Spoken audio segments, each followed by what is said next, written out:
And images of deserted streets in the Brunei capital of Bandar Seri Begawan as the country locked down to curb a rapidly growing coronavirus outbreak.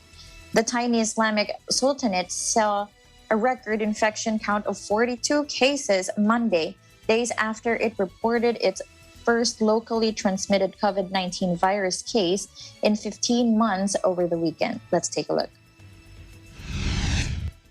So it's very disheartening to know that unfortunately we have these cases, and in the last 3 days it's like the number has been keep on going and going up.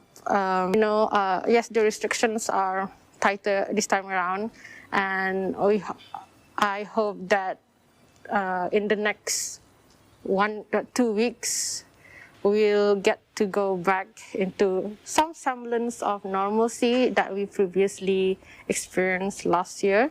I'm quite relieved actually to know that the Brunei government's swift action when handling the situation.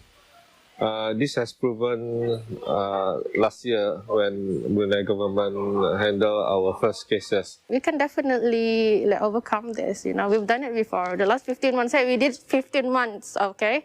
So I think we can do it. Definitely can do it. I'm pretty confident that we all can do it.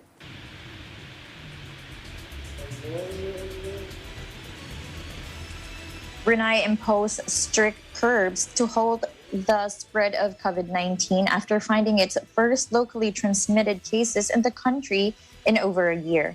7 community infections were found, the health ministry said Saturday, leading the government to close all places of worship and postpone social events for 2 weeks.